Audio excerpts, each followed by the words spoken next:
ஒரு இடத்துல கூட மோடி அப்பாயின்மெண்ட் கேட்டிருக்காங்க. காங்கிரஸ் கட்சியுடைய தலைவர் மரியாதை கார்கே வந்து அந்த அப்பாயின்மெண்ட் கொடுக்க வேண்டாம். மோடியுடைய பிரதிநிதியாக ஐயா அர்ஜுனமூர்த்தி அவர்கள் இப்ப காட்டாட்டீங்க, தயவுல காட்டாட்டும்.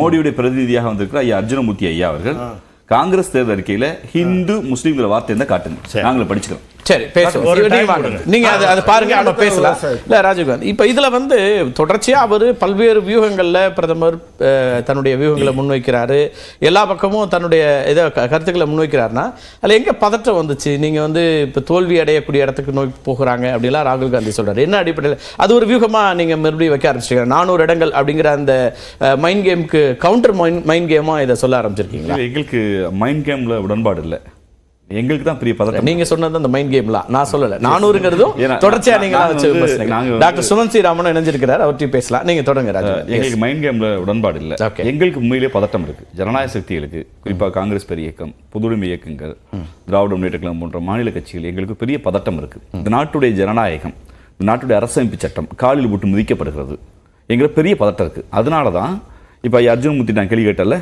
காங்கிரஸ் கட்சியோட தேர்தல் அறிக்கையில் எந்த இடத்துல ஹிந்து முஸ்லீம்ங்கிற வார்த்தை இருக்கு காட்டுங்கன்னு. இந்த வார்த்தையை காங்கிரஸ் கட்சியுடைய தலைவர் மரியாதைக்குரிய கார்கே அவர்கள் கேட்டாங்க. இது வரைக்கும் மோடி அவர்கள் அப்பாயின்மெண்ட் கொடுக்கல. ஊடகங்கள் பல பேர் கேட்டாச்சு, இது வரைக்கும் எந்த பதிலையும் ஜனநாயகத்துக்கு உட்பட்டு இந்த மேடையில் ஆமா நீங்க கொடுத்துருக்கீங்க, பொய் சொன்னீங்கன்னு சொல்ல. அதற்கு மாறா எங்கே போயிட்டாங்கன்னா நேராக ஸ்கூட்டர் வண்டி எடுத்துட்டு நேருவை பார்த்தீங்களா, இந்திரா காந்தியை பார்த்தீங்களா, மன்மோகன் சிங்கை பார்த்தீங்களான்னு. நாங்கள் கேட்டது இந்த ஆண்டுடைய தேர்தல் அறிக்கையில் எந்த இடத்துல சொல்லப்பட்டிருக்கணும் கேட்கல. நாங்கள் ஏன் சொல்கிறோம்னா, மைண்ட் கேம்ல ஒரு 3 மாதத்துக்கு முன்னாடி இந்த ஃபீல்டு எப்படி இருந்துச்சுன்னா, கண்ணு கட்டிய தூரம் எதிரிகளே இல்லை. இந்த வார்த்தை பயன்படுத்தினது யாரு? நாட்டுடைய உள்துறை அமைச்சர் அமித்ஷா அவர்கள் பயன்படுத்தினாங்க. நீங்கள் இஸ்லாமிய குறித்து பேசணுமான்னு ஐயா அர்ஜுனமூர்த்தி கேட்குறாரு. நேற்று தெலுங்கானாவில் நாங்கள் ஆட்சிக்கு வந்தால் இஸ்லாமியருக்கான இடஒதுக்கீடு ரத்து செய்வோம் பேசுனது யாரு? சுப்ரீம் கோர்ட் ஏற்றுக்கிட்ட உடனே ரிலிஜியன் மைனாரிட்டியா இருக்கக்கூடிய இடஒதுக்கீடு ஸ்பெஷல் ப்ரொவிஷன் அரசியல் சட்டத்தில் சிறப்பு உரிமை பெற்ற உடனே ரத்து செய்யும் பேசுறது நாங்களா பாஜகவா? இங்க தொடர்ச்சியாக வைக்கிற வாதம், அதாவது 10 ஆண்டு காலம் ஆண்ட கட்சி எதை பேசியிருக்கோம்னா, ஐயால ஆரம்பிச்சார், நாங்கள் ஒரு வறுமை கொட்டு வந்து தூக்கியிருக்கோம், மக்களை எம்பவர்மெண்ட் கொடுத்துருக்கோம், இதனால் வேலை வாய்ப்பு கூடியிருக்கு, இந்த வேலை வாய்ப்பால் சமூக பொருளாதாரம் கூடியிருக்குன்னு பாஜக பேசியிருந்தால் அதற்கு ஒரு மாற்று கவுண்டர் நாங்கள் வச்சிருக்க முடியும்.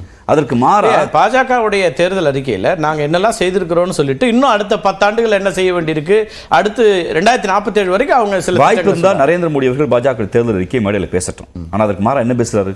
போய் தேர்தல் அறிக்கை இல்லாமல் இன்னைக்கு ஒரு தனியார் இதழ், தமிழ்நாட்டுடைய பிரபலமான இதழ் ஒன்று, ஜூனியர் விடன் இதழ் ஒரு அட்டைப்படம் போட்டிருக்கு, நெருப்பு நாக்குன்னு போட்டிருக்கு. காரணம், அந்த நெருப்பு நாக்குங்கிறது இந்த பத்திரிகை மட்டும் போடலை, அதற்கு மாற அமெரிக்காவில் இருக்கக்கூடிய பிரபல பத்திரிகைகளும், அமெரிக்க அரசாங்கம், சிங்கப்பூர் அரசாங்கம், இந்தியாவோடு மோடி அவர்களோடு நல்லுறவோடு இருக்கிற அரசாங்கம், நான் வந்து இந்திய அரசாங்கம், இந்தியாவுடைய நாட்டு பிரதமரோடு நல்லுறவோடு இருக்கக்கூடிய அமெரிக்க அரசாங்கம், சிங்கப்பூர் அரசாங்கம்லாம் உங்கள் பேச்சுக்களை குறைத்துக் கொள்ளுங்கள், இது அங்க இருக்கக்கூடிய சிறுபான்மை மக்கள் என்றால் உடனே நீங்க இஸ்லாமியருக்கு ஆதரவு, அதல்ல இன்செக்யூர் ஃபீல் வந்து லிங்குஸ்டிக்ஸ் ரிலிஜியன். சரி, அது வந்து சிறுபான்மைனா சைவ மதமாக இருக்கக்கூடிய தமிழர்கள் கொண்டாடுகிற சைவ மதமும் சிறுபான்மை தான், நீங்க வைணவமும் சிறுபான்மை தான். ஒவ்வொரு மதத்துக்கு எதிராக ஒரு அடிப்படை தாக்குதல் வருகிற போது நாங்கள் காத்து நிற்கிறோம். நாங்கள் எப்படி நாங்கள் இது எந்த வழியில் போகுது? எங்களை பொறுத்தளவில் அவர்கள் தோல்வியின் உச்சத்துக்கு வந்துட்டாங்க. அதனால தான் தன்னுடைய சாதனைகளை சொல்லாமல் வெறுப்பு உமிழ்கிறது, வெறுப்பு உமிழ்வது மட்டும் இல்லாமல் பதட்டத்தை உண்டு பண்றது. முழுக்க மோடியோட பிரச்சாரம் பதற்றமாகவும் வெறுப்பாக மட்டும்தான் இந்த காலங்கள் இருக்கிறதாக நாங்கள் பார்க்கிறோம். இல்ல பதற்றம் உங்களுக்கு தான் இருக்குங்கிறாரு.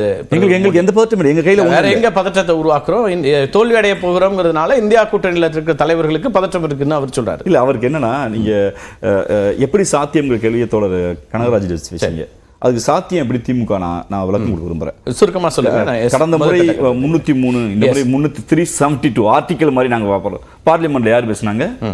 அமித்ஷா பேசினாரு. அதே பார்லிமெண்ட்ல எதிரிகள் எல்லாம் மாடத்துக்கு போங்க ஒரு அகங்காரத்தின் உச்சத்துல பெருமறையாக நரேந்திர மோடி பேசினாங்க. இன்னைக்கு அந்த உத்தரப்பிரதேசத்துல அன்னைக்கு வந்து ஓவைசியை கூட்டிட்டு நீ ஓட்டு கேட்க போக முடியல. இன்னைக்கு சமாஜ்வாடி பார்ட்டி மிகப்பெரிய ஒரு தாக்கத்தை ஏற்படுத்தியிருக்கு.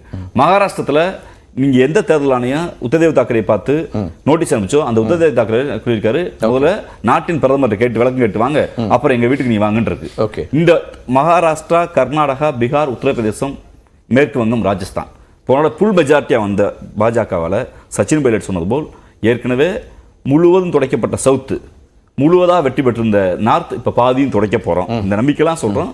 மீண்டும் இந்தியா கூட்டணி 10 ஆண்டுகளுக்கு முன்பு அந்த அதே கூட்டணி ஆட்சி அமைக்க போகிறது. நாங்க ஜனநாயகத்தை மீது நம்புறோம். இல்ல இதெல்லாம் நம்பிக்கை இல்ல.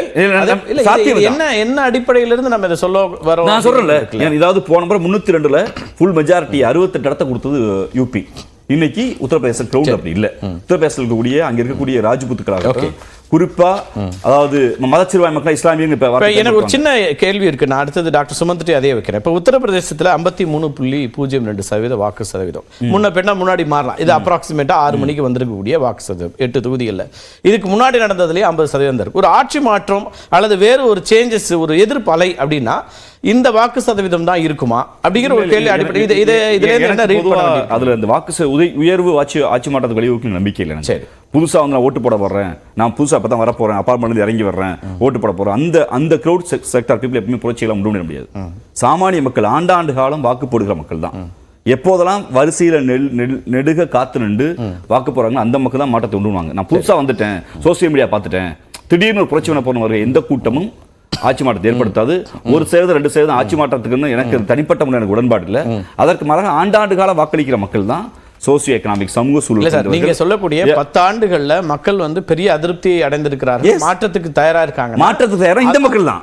அந்த 52 விழுக்காடுக்குள்ள தான் ஏற்கனவே பாஜக போட்டவங்க இந்த முறை பாஜக ஓட்டு போட்டோம். அவங்க பயங்கரமா டெவலப் பண்ணாங்க. ராமர் கோயில் கட்டினா தவிர வேற வரல. ராமர் கோயில் கட்டினா கூட அதுக்குள்ள மயாவதி சொன்ன மாதிரி அதுக்குள்ள பல சிக்கல் எங்களுக்கு இருக்கு. எங்க கருத்தை இருக்கு. வாக்களித்த மக்கள் இந்த மாதிரி மாத்தி வாக்களிக்க போறாங்க. காரணம் அவர்களுடைய ஆட்சி. இன்னைக்கு இந்தியா முழுக்க நரேந்திர மோடியுடைய வெறுப்பு பேச்சு, நரேந்திர மோடியுடைய வெறுப்பு செயல் உலகம் முழுக்க கண்டிக்கப்படுகிறது. இந்தியாவுடைய ஜனநாயகத்தை 2019லயும் இதே விதமான பல கண்டிப்புகளை பார்த்தோம். நீங்க பரப்புரைகள் மேற்கொண்டீங்க, ரிசல்ட் வேறையா இருந்துச்சு. அதனால நான் கேட்கிறேன், அது குறிப்பா வட இந்தியாவுல அந்த எண்ணிக்கை வரல. அதாவது அந்த மாற்றம் வருதுன்னா எதன் அடிப்படையில் வருதுன்னா நாங்க முழுக்க சொல்வது 10 ஆண்டு முதல் 2014 என்ன பண்ணாரு? டெவலப்மெண்ட் வளர்ச்சி அரசியல் முன் வச்சா. 2019 என்ன பண்ணாரு? தேச பாதுகாப்பு பண்ணாரு. இன்னைக்கு எதை முன் வைக்கிறார்? தேச பாதுகாப்பா வளர்ச்சியா? எதை முன் வைக்கிறார் சொல்லுங்க. நரேந்திர மோடி இன்னைக்கு எதை வச்சு பிரச்சாரம் பண்றாரு சொல்லுங்க. வளர்ச்சி எந்த கூட்டத்தில்? தமிழ்நாடு கூட்டத்தில் எந்த கூட்டத்தில்?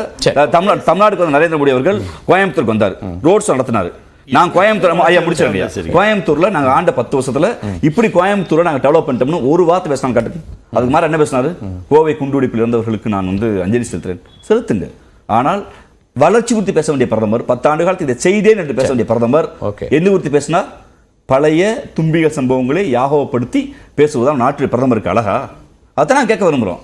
அவர் முழுக்க வெறுப்பின் உச்சத்தில், பயத்தின் உச்சத்தில். கருத்தை எடுத்துக்கிறேன். டாக்டர் சுமந்த், நான் வரேன். ராமசாமி, இன்றைய இந்த வாக்கு சதவீதங்கள் அப்படிங்கிறத எப்படி பார்க்குறீங்க? பொதுவாக இதை அடிப்படையாக வைத்து நம்ம ஏதாவது முடிவுக்கெல்லாம் வர முடியுமா, அல்லது அதுக்கு இதுக்கு சம்மந்தம் இல்லை அப்படின்னு பார்க்கணுமா? ஆர் சம்டைம்ஸ் நம்ம சொல்லுவோம் இவங்களோட பாடி லாங்குவேஜ் எப்படி இருக்குது, தலைவர்களுடைய பாடி லாங்குவேஜ்லேருந்து சில விஷயங்களை புரிஞ்சுக்கலாம், அல்லது அவங்க பேசக்கூடிய பேச்சிலேருந்து சில விஷயங்களை புரிஞ்சுக்கலாம் அப்படின்னா அப்படி ஏதாவது ரீடிங் உங்களுக்கு இருக்கா? நீங்கள் எப்படி பார்க்குறீங்க இந்த 2 கட்டம் 190 தொகுதிகளுக்கான தேர்தல் முடிந்திருக்குது 2 கட்டமாக? ஆமா, முதல்ல வந்து இந்த வாக்கு சதவிகிதத்தை வைத்து ஆளுங்கட்சிக்கு ஆதரவு இல்ல எதிர்கட்சிக்கு ஆதரவு என்று கூறுவது யாராலையும் செய்ய முடியாத ஒன்று. ஒரு காலகட்டத்துல ஒரு 25 ஆண்டுகளுக்கு முன்பு ஒரு தியரி இருக்கும்.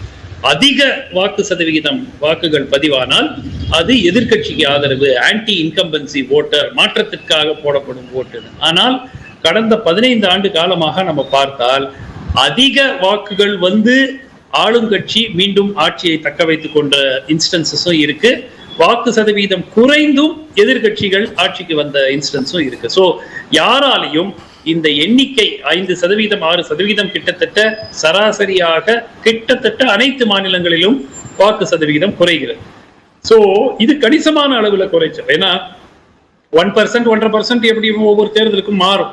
இப்ப தமிழ்நாடே நீங்க பாத்தீங்கன்னா கடந்த 3 தேர்தல்ல 72, 73 இந்த முறை 73 இல்ல அதுக்கு 74 இருந்துச்சு 2014 74, அதுக்கு பிறகு அது 2.74 இருந்துச்சு. இப்ப வந்து கணிசமான அளவுல குறைஞ்சிருக்கு. பட் இதை விட இப்ப ராஜஸ்தான்ல பாத்தீங்கன்னா கிட்டத்தட்ட 6% குறைஞ்சிருக்கு. அப்கோர்ஸ் ராஜஸ்தான் இன்னையோட தேர்தல் முடிஞ்சிருச்சு.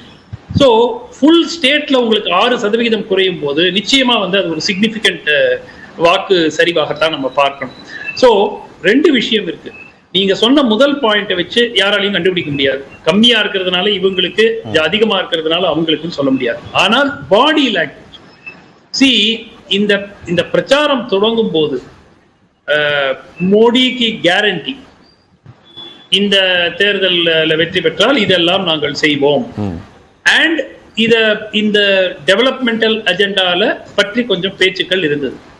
முதல் ஃபேஸ் எலெக்ஷன் முடிந்த பிறகு, தமிழ்நாடு ஓட்டெல்லாம் முடிந்த பிறகு அது அப்படியே ஒரு அபவுட் டர்னா மாறி திருப்பியும் இந்து முஸ்லீமுக்கு போயிடுச்சு.